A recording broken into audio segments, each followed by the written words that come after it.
आप देख रहे हैं बीजापुर इन्फो। मैं आपके साथ जाफर कलादगी। बीजापुर जिला कांग्रेस कार्यालय में आज जिला ब्लॉक अध्यक्ष राजू अलगुर ने एक प्रेस कॉन्फ्रेंस करते हुए राज्य की बीजेपी सरकार की नीतियों को जन विरोधी बताते हुए सभी मोर्चों पर सरकार को फेल करार देकर भ्रष्टाचार के आरोप भी लगाए। इन्होंने कहा कि इन सभी मुद्दों के चलते केपीसीसी के मार्गदर्शन पर सरकार के खिलाफ इसी महीने की 20 तारीख को बीजापुर में कांग्रेस द्वारा धरना सत्याग्रह किया जाएगा। इस प्रेस कॉन्फ्रेंस में हमीद मुशर्रफ, गंगाधर संबाणे, अडिवप्पा सालगाल, आयम इंडिकर, शब्बीर जागीरदार, वसंत होनमोडे और अन्य रहे मौजूद। कर्नाटक राज्यದಲ್ಲಿ ಈಗಿರುವ ಸರ್ಕಾರ ತಂದಿರತಕ್ಕಂತ ರೈತ ವಿರೋಧಿ ಭೂ ಸುಧಾರಣೆ ತಿದ್ದುಪಡಿ ಕಾಯ್ದೆ ಮತ್ತು ರೈತ ವಿರೋಧಿಯಾಗಿರತಕ್ಕಂತ ಎಪಿಎಂಸಿ ತಿದ್ದುಪಡಿ ಕಾಯ್ದೆ, ಕಾರ್ಮಿಕ ತಿದ್ದುಪಡಿ ಕಾಯ್ದೆ ಜೊತೆಗೆ ಪ್ರವಾಹ ಬಂದ ಸಂದರ್ಭದಲ್ಲಿ ಅದರ ನಿರ್ವಹಣೆಗೆ ಯಾವ ರೀತಿಯಾಗಿ ಸರ್ಕಾರ ವಿಫಲ ಆಗಿದೆ ಅನ್ನೋ ವಿಚಾರವಾಗಿ ಇವತ್ತು ಕಂಡಿದ್ದೇವೆ। ದೇವರಾಜ ಅರಸರವರು, ಶ್ರೀಮತಿ ಇಂದಿರಾ ಗಾಂಧಿ ಅವರು ಇದ್ದಂಥ ಕಾಲದಲ್ಲಿ ದೇಶದ ಮತ್ತು ರಾಜ್ಯದ ಅತ್ಯಂತ ಕನಿಷ್ಠ ಮಟ್ಟದ ಜೀವನ ಸಾಗಿಸ್ತಕ್ಕಂಥ ಕೃಷಿಕರ ಅಭಿವೃದ್ಧಿಯನ್ನು, ಅವರ ಹಕ್ಕು ಬಾಧ್ಯತೆಗಳನ್ನು ಗಮನದಲ್ಲಿಟ್ಟುಕೊಂಡು ಕಾಯ್ದೆಗಳನ್ನು ರೂಪಿಸಿರ್ತಕ್ಕಂಥದ್ದು ತಮಗೆಲ್ಲ ಗೊತ್ತಿರ್ತಕ್ಕಂಥದ್ದು। ಅಂದರೆ ಯಾರು ಕೂಡ ಬೇನಾಮಿ ಜಮೀನುಗಳನ್ನು ಖರೀದಿ ಮಾಡಬಾರ್ದು, ಶ್ರೀಮಂತರ ಕೈಯಲ್ಲಿ ಈ ದೇಶದ ರೈತರಿಂದ ಜಮೀನು ಕಿತ್ಕೊಳ್ತಕ್ಕಂಥ ವ್ಯವಸ್ಥೆ ಇರಬಾರ್ದು, ದಲಿತ ದುರ್ಬಲ ವರ್ಗದವರಿಗೆ ಕೊಟ್ಟಿರ್ತಕ್ಕಂಥ ಜಮೀನನ್ನು ಅವರು ಇಟ್ಕೊಂಡು ಆ ಭೂ ಮಾಲೀಕರಾಗಿ ಇರಬೇಕು, ಅದು ಯಾವ ಕಾಲಕ್ಕೂ ಕೂಡ ಪರಭಾರೆ ಆಗಬಾರ್ದು ಅಂತಕ್ಕಂಥ ಒಂದು ದೂರದೃಷ್ಟಿಯನ್ನು ಇಟ್ಕೊಂಡು ಕಾನೂನನ್ನು ಮಾಡಿಕೊಡು। ಅವರ ಲ್ಯಾಂಡ್ ಸೀಲಿಂಗ್ ಆ ಸಂದರ್ಭದಲ್ಲಿ ಆ ಆ್ಯಕ್ಟ್ನಲ್ಲಿ ಕೇವಲ ಒಬ್ಬರಿಗೆ 48 ಎಕರೆಗೆ ಸೀಮಿತವಾಗಿರ್ತಕ್ಕಂಥ ಜಮೀನು ಇರಬೇಕು, ಹೆಚ್ಚಿನ ಜಮೀನು ಯಾರಾದರೂ ಹೊಂದಿದ್ದರೆ ಅಧಿಕೃತವಾಗಿ ಅದನ್ನು ಜಮೀನನ್ನು ಸ್ವಾಧೀನ ಮಾಡ್ಕೊಳ್ತಕ್ಕಂಥ ಅಧಿಕಾರ ಕೂಡ ಆ ಸಂದರ್ಭದಲ್ಲಿ ಆಗಿನ ಕಾಯ್ದೆ ಅನ್ವಯ ಸರ್ಕಾರಕ್ಕಿತ್ತು। ಆದರೆ ಇಂಥ ಸದುದ್ದೇಶದ ಇರ್ತಕ್ಕಂಥ ಕಾಯ್ದೆಯನ್ನು ಗಾಳಿಗೆ ತೂರಿ, ಅಂದರೆ ಇದು 1961ರ ಕಾಯ್ದೆ ಮತ್ತು ಬಹುತೇಕವಾಗಿ ಈ ಕಾಯ್ದೆಯ ಸೆಕ್ಷನ್ 64 ಭಾಳ ಇಂಪಾರ್ಟೆಂಟ್ ಆಗಿರ್ತಕ್ಕಂಥದ್ದು। 64, 79A ಮತ್ತು 29B, 79C ಮತ್ತು 80 ಬಹುತೇಕವಾಗಿ ನಿಷ್ಕ್ರಿಯಗೊಳಿಸಲಾಗಿದೆ। ಅಂದರೆ ರೈತರಿಗೆ ಭಾಳ ಗ್ಯಾರಂಟಿಯನ್ನು ಕೊಡ್ತಕ್ಕಂಥ, ಭದ್ರತೆಯನ್ನು ಕೊಡ್ತಕ್ಕಂಥ ಮತ್ತು ಬೇನಾಮಿ ಆಗದೇ ಇರತಕ್ಕಂಥ ಒಂದು ಕಾಯ್ದೆಗಳಿದ್ದು, ಇದು ಎಲ್ಲರಿಗೂ ಕೂಡ ಇದು ಮುಕ್ತ ಮಾರುಕಟ್ಟೆಯನ್ನು ಯಾವ ರೀತಿಯಾಗಿ ಪರಿವರ್ತನೆ ಆಗಿದೆ ಆ ರೀತಿಯಾಗಿ ಈ ಒಂದು ಸುಧಾರಣೆ ಕಾಯ್ದೆ ತಿದ್ದುಪಡಿ ಮಾಡಿ ಒಂದು ಸುಗ್ರೀವಾಜ್ಞೆಯನ್ನು ಹೊರಡಿಸ್ತಕ್ಕಂಥದ್ದು ಕೂಡ ಈ ರಾಜ್ಯದ ರೈತ ವಿರೋಧಿಯಾಗಿರ್ತಕ್ಕಂಥ ಈ ನೆಲದ ಕಾನೂನು, ಇದನ್ನು ನಾವು ಭಾಳ ಅತ್ಯಂತ ಕಠೋರವಾಗಿ ಇದನ್ನು ನಾವು ಖಂಡಿಸ್ತೇವೆ। ಕುತ್ಕೊಳ್ತಕ್ಕಂಥ ಏನು ಇವತ್ತು ಈ ಕಾಯ್ದೆ ಇದೆ, ಈ ಕಾಯ್ದೆಯನ್ನು ರದ್ದು ಮಾಡಬೇಕು। ಈ ಕಾಯ್ದೆ ಏನು 1974ರಲ್ಲಿ ಏನು ಭೂ ಸುಧಾರಣೆ ತಂದಿದ್ರು ಆ ಕಾಯ್ದೆಯನ್ನೇ ಪುನರ್ ಜಾರಿಗೊಳಿಸ್ಬೇಕಂತಕ್ಕ ನಿಟ್ಟಿನಲ್ಲಿ ನಾವು ಬಹುತೇಕವಾಗಿ 20ನೇ ತಾರೀಕಿಗೆ 11:30 ಗಂಟೆಗೆ ಜಿಲ್ಲಾಧಿಕಾರಿಗಳ ಕಚೇರಿ ಮುಂದೆ ನಾವು ಸರ್ಕಾರಕ್ಕೆ ಒತ್ತಾಯಿಸಿ ಇವತ್ತು ನಾವು ದಂಡಿಯನ್ನು ನಾವು ಕೈಗೊಳ್ತಾ ಇದ್ದೇವೆ। 20ನೇ ತಾರೀಕಿಗೆ ಯಾಕಂದ್ರೆ ನಾವು ನೋಡಿದ್ದು ಇವತ್ತು ರಿಯಲ್ ಎಸ್ಟೇಟ್ ಆಗಿರ್ಬೋದು, ಇವತ್ತು ಶ್ರೀಮಂತರ ಜಮೀನು ಕೊಡ್ತಕ್ಕಂಥದ್ದಾಗ್ಬೋದು, ಇವತ್ತು ಮುಕ್ತ ಮಾರುಕಟ್ಟೆ ಯಾವ ರೀತಿಯಾಗಿದೆ, ಮುಕ್ತವಾಗಿ ಜಮೀನನ್ನು ಖರೀದಿ ಮಾಡಲಿಕ್ಕೆ ಯಾವುದೇ ರೀತಿಯಾದಂಥ ಕಾನೂನು ಭಯ, ಅಡೆತಡೆಗಳಿಲ್ಲ। ಇವತ್ತು 5 ಜನ ಒಂದು ಕುಟುಂಬದ ಸದಸ್ಯರಿದ್ರೆ ಅವರು ಬಹುತೇಕವಾಗಿ ಮೊದಲೇನು 48 ಎಕರೆ ಜಮೀನಿಗೆ ಸೀಮಿತ ಆಗಿತ್ತು 5 ಜನರ ಒಂದು ಕುಟುಂಬ, ಇವತ್ತು 216 ಎಕರೆ ಜಮೀನು ಕೊಡಲಿಕ್ಕೆ ಅವರಿಗೆ ಕಾಯ್ದೆಸರಿ ಹಕ್ಕನ್ನು ಹೊಂದಿರತಕ್ಕಂಥದ್ದು। ಅವ್ರು ಯಾವ ಅನುದಾನ ತೆಗೆದುಕೊಳ್ಬೋದು, ಅದಕ್ಕೆ ಯಾವುದೇ ನಿಬಂಧನೆ ಆಗಲಿ ಮತ್ತೊಂದಾಗಲಿ ಇಲ್ಲ। ಈ ಯಾಕೆ ಸೀಮಿತಗೊಳಿಸಿದ್ರು ಹಿಂದೆ 1974ರಲ್ಲಿ ಕಾಯ್ದೆ ಮಾಡಲಿಕ್ಕೆ ಉದ್ದೇಶ ಏನಂತಂದ್ರೆ ಯಾರೂ ಕೂಡ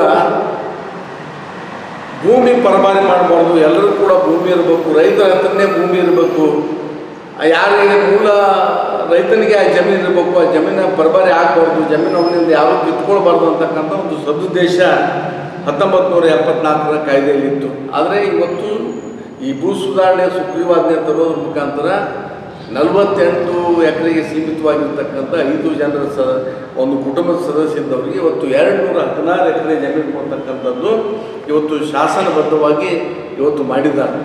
ಅಂದರೆ ಇದು ಉದಾಹರಣೆ, ಇದರ ಅರ್ಥ ಇವತ್ತು ಸಾಮಾನ್ಯ ಜನರ ಹತ್ತಿರ ಭೂಮಿ ಇರಬಾರ್ದು, ದಲಿತರ ಹತ್ರ ಭೂಮಿ ಇರಬಾರ್ದು, ಸಣ್ಣ ರೈತರ ಸಣ್ಣ ಹಿಡುವಳಿದಾರರು ನಾವೇನು ಕರಿತೀವಿ, 4 ಎಕರೆ 5 ಎಕರೆ ಇದ್ದಂಥ ಜಮೀನು ಹೊಂದಿರತಕ್ಕಂಥ ಜನರಿಗೆ ಜಮೀನು ಇರಬಾರ್ದು ಅಂತಕ್ಕಂಥ ಒಂದು ಉದ್ದೇಶ ಇದರಲ್ಲಿರೋದರಿಂದ ನಾವು ಸಂಪೂರ್ಣವಾಗಿ ನಾವು ಈ ಸುಗ್ರೀವಾಜ್ಞೆಯನ್ನು ಅವರು ತಂದಿರ್ತಕ್ಕಂಥ ಸುಗ್ರೀವಾಜ್ಞೆಯನ್ನು ನಾವು ಖಂಡಿಸ್ತೀವಿ.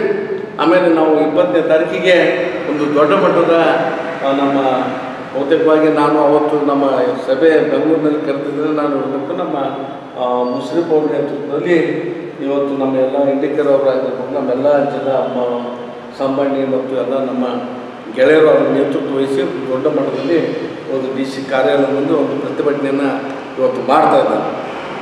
ನಾನು ಕೂಡ ಸಭೆ ರದ್ದಾದರೂ ಕೂಡ ನಾನು ಅಲ್ಲಿ ಭಾಗವಹಿಸ್ತಾ ಇದ್ದೀನಿ. ಎರಡನೇದಾಗಿ ಇವತ್ತು ಮೊನ್ನೆ ತಮಗೆಲ್ಲ HK ಪಾಟೀಲ್ ಅವರು ಈ ಕೋವಿಡ್-19 ಸಂದರ್ಭದಲ್ಲಿ ಸರ್ಕಾರ ಯಾವ ರೀತಿಯಾಗಿ ವಿಫಲಾಗಿದೆ, ಆಮೇಲೆ ಯಾವ ರೀತಿಯಾಗಿ ಇವತ್ತು ಪೇಷಂಟ್ಗಳು ತೊಂದರೆಯನ್ನು ಅನುಭವಿಸ್ತಾ ಇದ್ದಾರೆ, ಆಸ್ಪತ್ರೆಯಲ್ಲಿ ಅವರು ನರಕ ಯಾತನೆಯನ್ನು ಯಾವ ರೀತಿ ಅನುಭವಿಸ್ತಾ ಇದ್ದಾರೆ ಅನ್ನೋದ್ರ ಬಗ್ಗೆ ಸಂಪೂರ್ಣವಾಗಿರ್ತಕ್ಕಂಥ ಮಾಹಿತಿಯನ್ನು ತಮಗೆ ಈಗಾಗಲೇ ಹೇಳಿದ್ದಾರೆ. ಅದ್ರ ಬಗ್ಗೆ ನಾನು ಹೆಚ್ಚು ಚರ್ಚೆ ಮಾಡೋಂಗಿಲ್ಲ.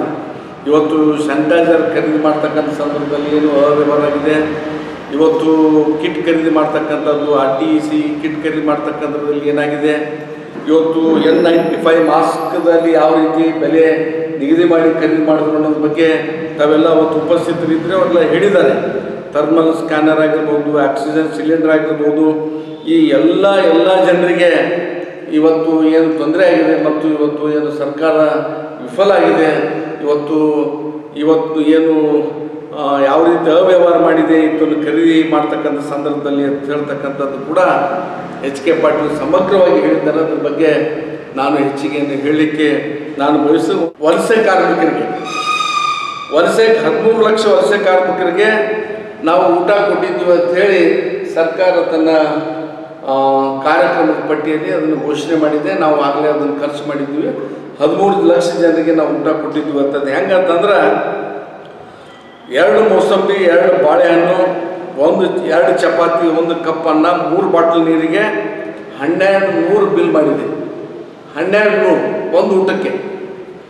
ಅಲ್ಲಿ ಕೊಟ್ಟಿರ್ತಕ್ಕಂಥದ್ದು 2 ಮೋಸಂಬಿ, 2 ಬಾಳೆಹಣ್ಣು, 2 ಚಪಾತಿ, 1 ಕಪ್ ಅನ್ನ, 3 ಬಾಟಲ್ ನೀರು, 1 ಊಟಕ್ಕೆ 1200 ಬಿಲ್ ಮಾಡಿದ್ರೆ 13 ಲಕ್ಷ ಜನರಿಗೆ.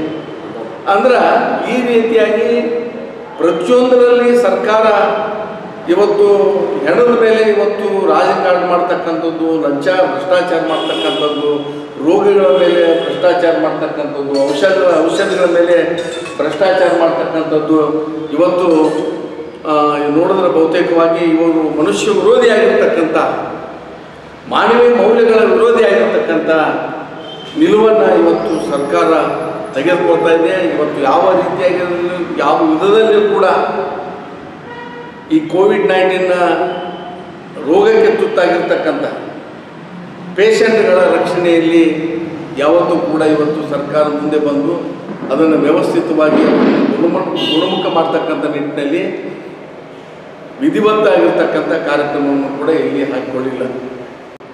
ಇವತ್ತು ಅದರಿಂದ ಅನೇಕ ಬಡ ಜನ, ರೋಗಕ್ಕೆ ತುತ್ತಾಗಿರ್ತಕ್ಕಂಥ ಬಡ ಜನ ಇವತ್ತು ಖಾಸಗಿ ಆಸ್ಪತ್ರೆಗೆ ಹೋದರೆ ಇವತ್ತು ಕನಿಷ್ಠ 3 ರಿಂದ 4 ಲಕ್ಷ ರೂಪಾಯಿ ಇವತ್ತು ಖರ್ಚು ಮಾಡಬೇಕಾಗ್ತಾ ಇದೆ.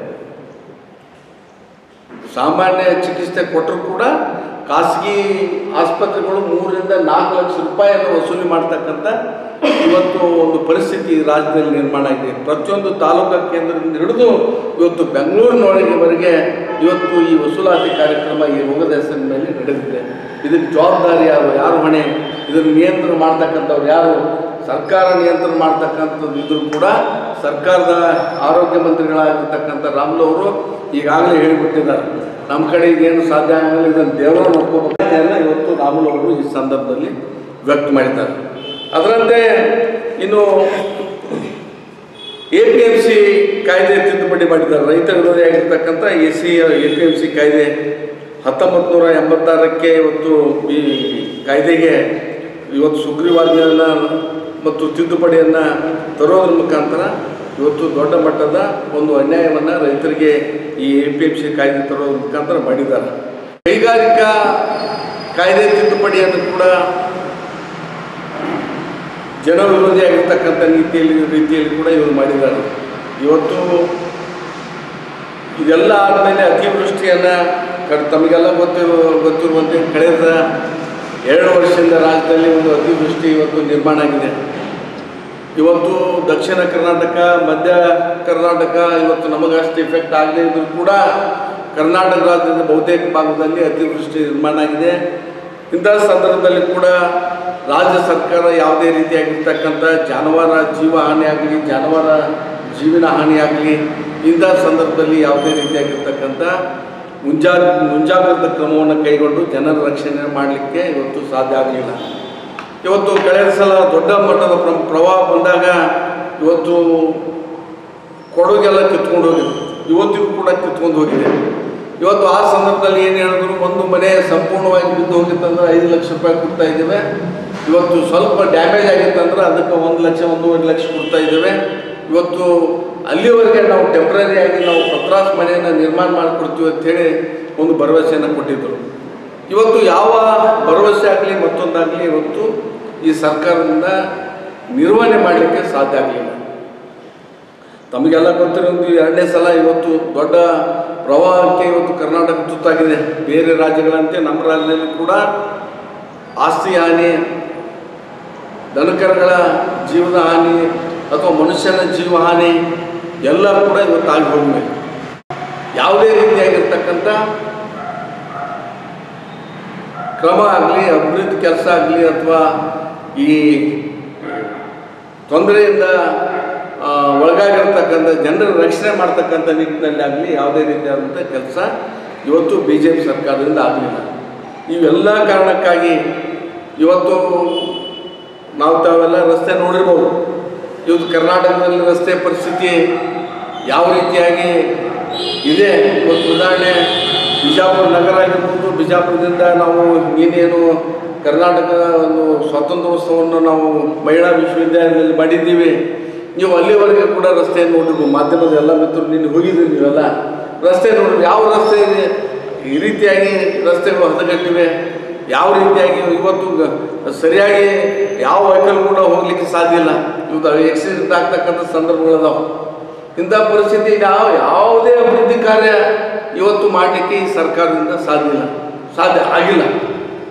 ಬಹುಶಃ ನನಗನ್ನಿಸ್ತಾ ಇದೆ ಇವತ್ತು ಬ್ಯಾಂಕ್ರಪ್ಟ್ ಆಗಿದೆ. ಇವತ್ತು ಸರ್ಕಾರ ಯಾವುದೇ ರೀತಿಯಾಗಿರ್ತಕ್ಕಂಥ ಅಭಿವೃದ್ಧಿ ಕೆಲಸ ಮಾಡಲಿಕ್ಕೆ ಇದರಿಂದ ಸಾಧ್ಯ ಇಲ್ಲ. ಬಹುತೇಕವಾಗಿ ಮುಂದೆ ಬರ್ತಕ್ಕಂಥ ನಿರ್ಮಾಣದಲ್ಲಿ ಇವತ್ತು ಯಾವ ಅಭಿವೃದ್ಧಿ ಕೆಲಸ ಮಾಡಲಿಕ್ಕೆ ಇದ್ರ ಹತ್ತಿರ ನಾವು 20ನೇ ತಾರೀಕಿಗೆ ಜಿಲ್ಲಾಧಿಕಾರಿಗಳ ಕಚೇರಿ ಮುಂದೆ ಧರಣಿ ಮಾಡ್ತಕ್ಕಂಥ ಉದ್ದೇಶವನ್ನು ಹೊಂದಿದ್ದೀವಿ. ಇದಕ್ಕೆಲ್ಲ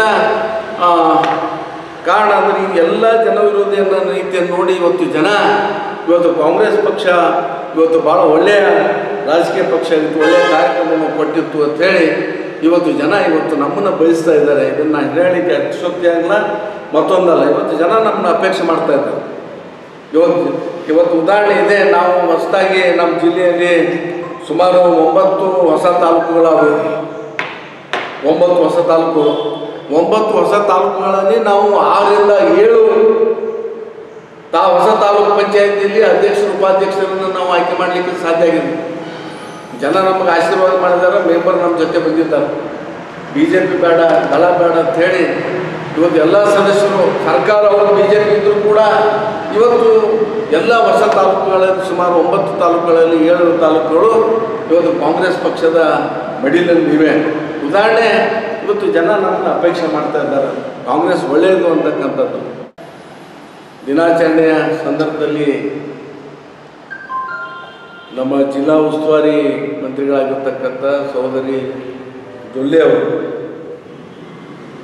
ಕೆಲವು ಮಹಾತ್ಮರನ್ನು ನೆನಪಿಸ್ತಕ್ಕಂಥ ಸಂದರ್ಭದಲ್ಲಿ ಅತಿ ಮುಖ್ಯವಾಗಿ ದೇಶಕ್ಕೆ ಶಾಸನವನ್ನು ಕೊಟ್ಟಿರ್ತಕ್ಕಂಥ, ಸಂವಿಧಾನವನ್ನು ಕೊಟ್ಟಿರ್ತಕ್ಕಂಥ, ದೇಶಕ್ಕೆ ವಿಶೇಷವಾಗಿ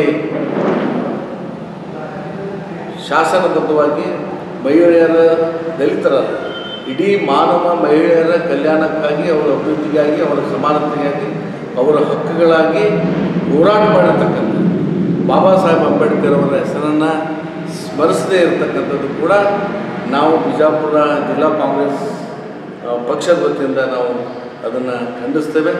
ಅವರು ತಮ್ಮ ನಡವಳಿಕೆಯನ್ನು ತಿದ್ದುಕೊಳ್ಬೇಕಾಗ್ತದೆ ಭವಿಷ್ಯದಲ್ಲಿ. ಮತ್ತು ಅವರು ಕೂಡ ಈ ಒಂದು ಪ್ರಜಾಸತ್ತಾತ್ಮಕ ಸೆಕ್ಯುಲರ್ ವಿಚಾರದಲ್ಲಿ ನಂಬಿಕೆಯನ್ನು ಇಟ್ಕೊಂಡು ಹೋದಾಗ ಮಾತ್ರ ಒಳ್ಳೆಯದಾಗ್ತಾ ಇದೆ ಅಂತ ಹೇಳಿ ಬಯಸಿ ನಾನು ವಿಚಾರ ಮುಗಿಸ್ತೇನೆ. ಸರ್, ಈಗ ಜಮೀರ್ ಅಹಮದ್ ಅವರು ಪರವಾಗಿ ಪರಿಹಾರ ಕೊಡ್ತಾ ಇದ್ದಾರೆ ಅಂತ ಆರೋಪ ಮಾಡ್ತಾ ಇದ್ದಾರೆ ಸರ್. ಯಾವ ಬಿಜೆಪಿ ಅವರು ಈಗ ಶಾಸಕ ಜಮೀರ್ ಅಹಮದ್ ಅವರು ಸರ್, ಈಗ ಗಲಭೆಕೋರರ ಪರವಾಗಿ ಅವರು ನಿಲ್ತಾ ಇದ್ದಾರೆ, ಅವರು ಪರಿಹಾರ ಕೊಡ್ತಾ ಇದ್ದಾರೆ ಅಂತ ಈಗ ಆರೋಪ ಮಾಡ್ತಾ ಇದ್ದಾರೆ ಸರ್ ಪ್ರತಿಪಕ್ಷದವರು. ಇಂದ ಅವರು ಪ್ರತಿಪಕ್ಷದವರಿಗೆ ಆರೋಪ ಮಾಡೋದೇ ಒಂದು ಏಕೈಕ ಕೆಲಸ, ಮತ್ತೊಂದೇನಿಲ್ಲ. ಅಲ್ಲಿ ನೊಂದಂಥ ಜೀವಗಳಿಗೆ ಸಹಾಯ ಮಾಡ್ತಕ್ಕಂಥದ್ದು ಮತ್ತು ಯಾರಿಗೆ ಅನ್ಯಾಯ ಆಗಿದೆ ಅವರಿಗೆ ನ್ಯಾಯ ಸಿಗ್ತಕ್ಕಂಥ ಕೆಲಸ ಸರ್ಕಾರ ಮಾಡಬೇಕಾಗ್ತದೆ, ಪ್ರತಿಯೊಬ್ಬರು ಕೂಡ ಮಾಡಬೇಕಾಗ್ತದೆ. ಮತ್ತು ಆ ಘಟನೆಯನ್ನು ನಾವು ಕೂಡ ಖಂಡಿಸ್ತೀವಿ, ಯಾರೇ ಮಾಡಿರಲಿ. ಅಲ್ಲಿ ಏನು ಬೆಂಗಳೂರಿನಲ್ಲಿ ಆಗಿದ್ದ ಘಟನೆ, MLA ಮುಗಿಸಿಟ್ಟಿದ್ದಾರೆ, ಅಲ್ಲಿ ಏನು ತೊಂದರೆ ಮಾಡಿದ್ದಾರೆ, ಅವರೆಲ್ಲರಿಗೂ ಶಿಕ್ಷೆ ಆಗಬೇಕು ಅಂಥೇಳಿ ನಮಗೂ ಒತ್ತಾಯ ಕೂಡ ನಮಗೂ ಕೂಡ ಇದೆ.